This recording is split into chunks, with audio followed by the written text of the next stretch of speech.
কাঁকরোল খেতে কি একদম ভালোবাসেন না, নাকি খুব ভালোবাসেন? সে যেটাই হোক না কেন, আমার আজকের এই কাঁকরোলের রেসিপিটি কিন্তু সকলের জিভে জল আনবে, এতটাই টেস্টি। নমস্কার বন্ধুরা, রূপাস সিম্পল অ্যান্ড ডেলি লাইফে আপনাদের সবাইকে অনেক অনেক স্বাগত।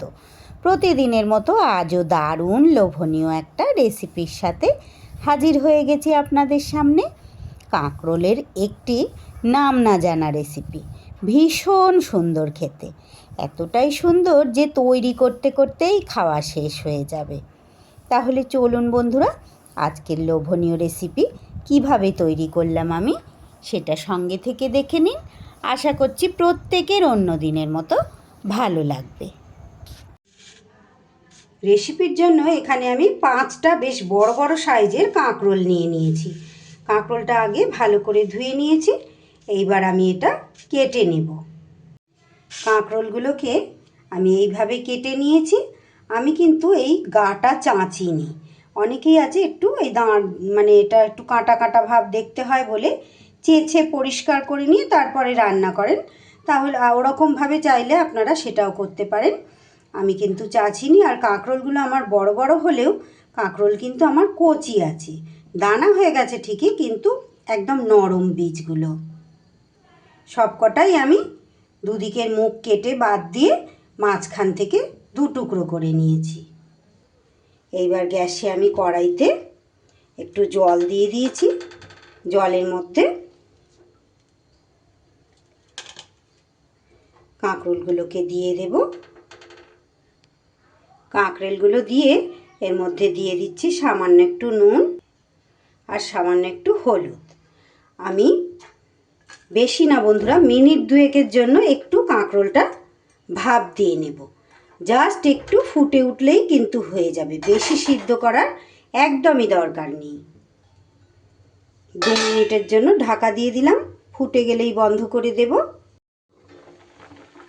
মিনিট 2 কিন্তু আমার এটা বেশ ভালো করে ফুটে গেছে। আমি গ্যাস বন্ধ করে এগুলোকে আমি একটা থালার মধ্যে তুলে নেব। এবার আমি এগুলোকে পুরোপুরি ঠান্ডা হতে দেব। কাঁকরোলটা পুরোপুরি ঠান্ডা হতে হতে আমি একটা পুর তৈরি করে নেব। এখানে আমি 3টে মাঝারি সাইজের আলুকে সিদ্ধ করে নিয়েছি। আলুটাকে আমি হাতের সাহায্যে একটু ভেঙে নেব। আপনারা চাইলে এখানে ম্যাশার দিয়েও ম্যাশ করে নিতে পারেন। সেইভাবে একেবারে খুব মিহি করে ম্যাশ করার দরকার নেই, একটু হাতে করে এইভাবে ভেঙে নিলেই হবে। আলুগুলো কিন্তু সুন্দর করে আমার ভাঙা হয়ে গেছে। এইবার আমি গ্যাসের ওপর একটা প্যান বসিয়ে দিয়ে দিচ্ছি পরিমাণ মতো রাইস ব্র্যান অয়েল।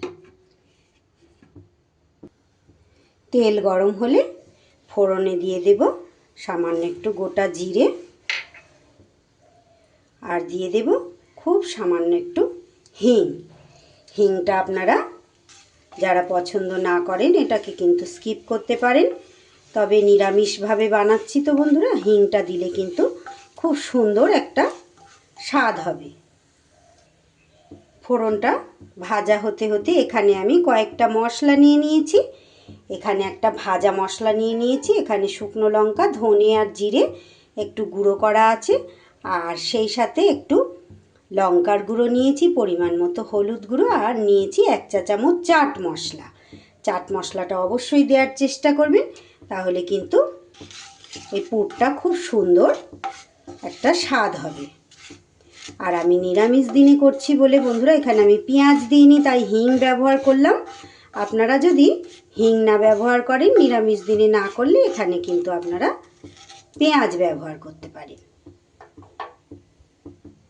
ফোড়ন থেকে খুব সুন্দর গন্ধ বেরোলে এবার আমি ভাজা মশলাটা দিয়ে দিলাম। খুব সামান্য 1 চামচের মতো জল অ্যাড করে দিলাম, যাতে মশলাটা পুড়ে না যায় তার জন্য। জাস্ট একটু নাড়িয়ে নিয়ে আমি এবার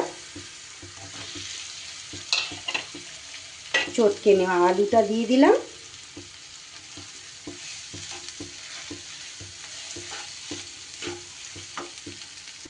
এবার দিয়ে দেব পরিমাণ মতো নুন। আলু সিদ্ধ করার সময় আমি একটু নুন দিয়েছিলাম, তাই নুনটা কিন্তু একটু বুঝে শুনে দিতে হবে। নুনটা দিয়েও কিন্তু খুব ভালো করে এবার মশলার সাথে আলুটাকে মিশিয়ে নিতে হবে।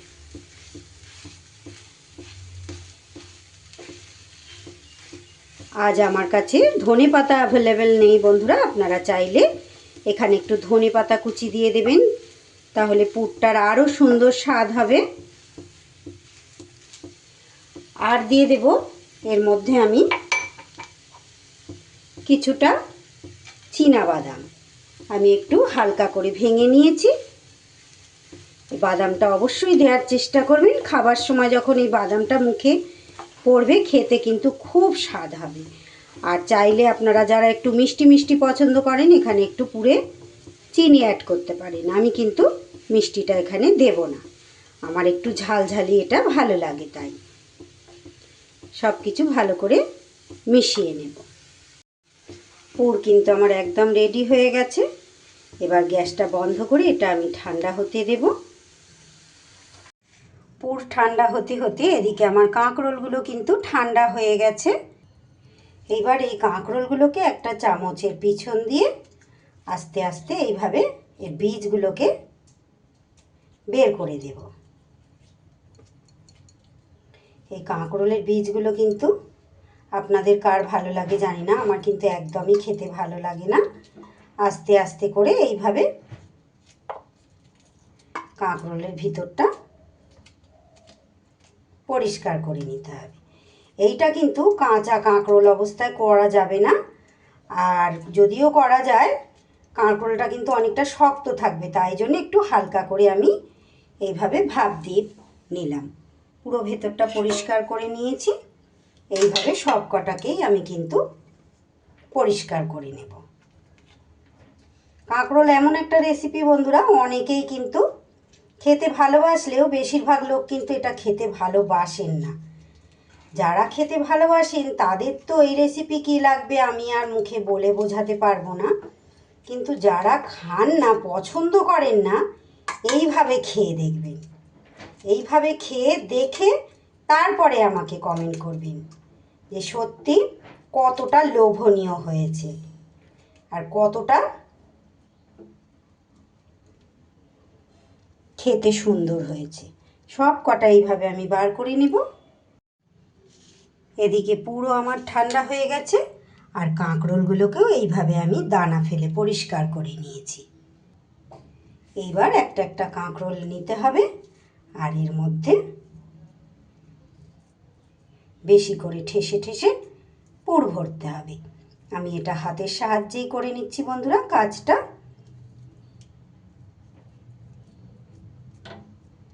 সবগুলোকে এইভাবে চেপে চেপে আমি পুর ভরে নেব।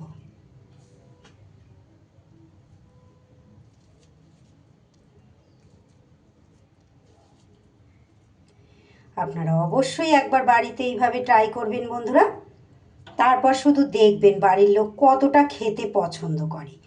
ছোট বড় সবাই, আপনি ভাজতে ভাজতে তৈরি করতে করতেই দেখবেন সবাই নিয়ে গিয়ে গিয়ে খেয়ে নিচ্ছে।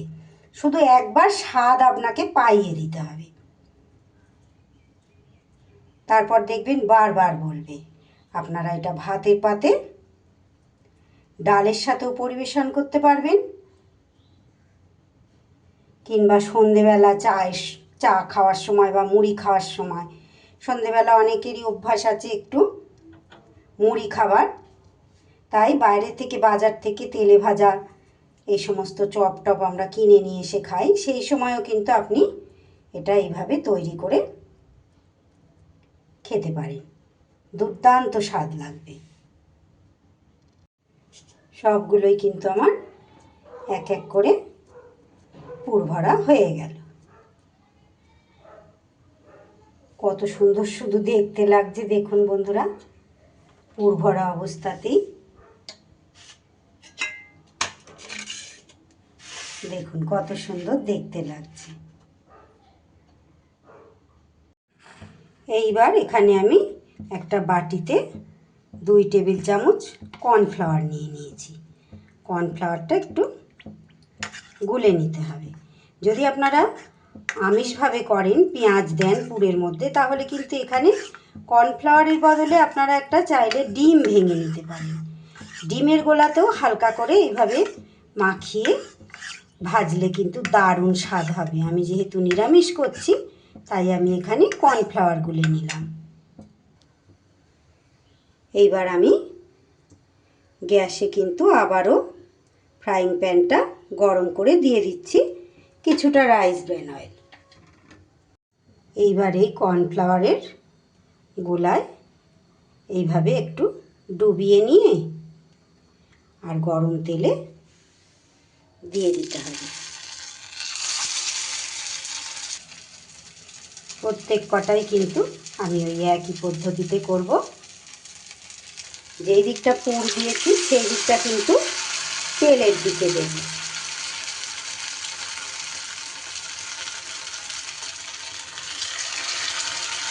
আঁচটা কিন্তু গ্যাসে একদম লোতে রাখতে হবে। তেলটা ভালো করে গরম করে নিয়ে আমি কিন্তু গ্যাসটা কমিয়ে দিয়েছি।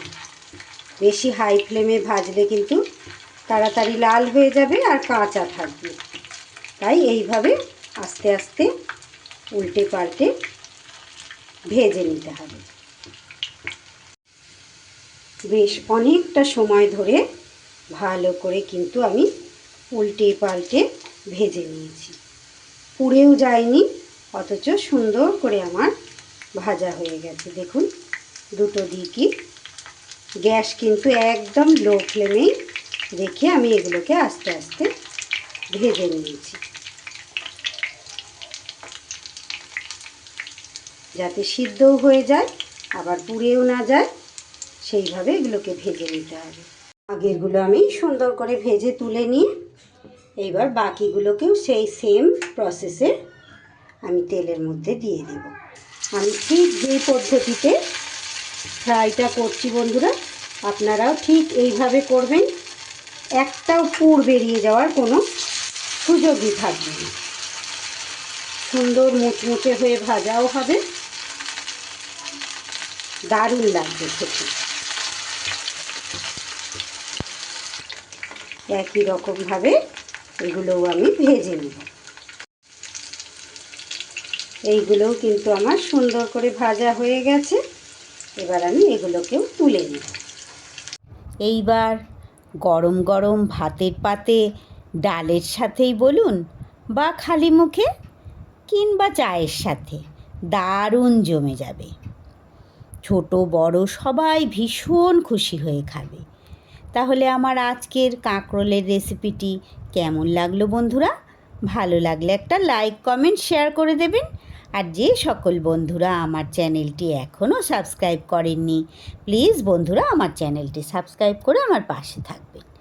আমার কাঁকরোলের এই রেসিপি আজ তাহলে এখানেই শেষ করছি বন্ধুরা। সবাই খুব ভালো থাকবেন, সুস্থ থাকবেন। আবারও ফিরে আসছি আগামী দিন এমনই কোনো লোভনীয় রেসিপির সাথে।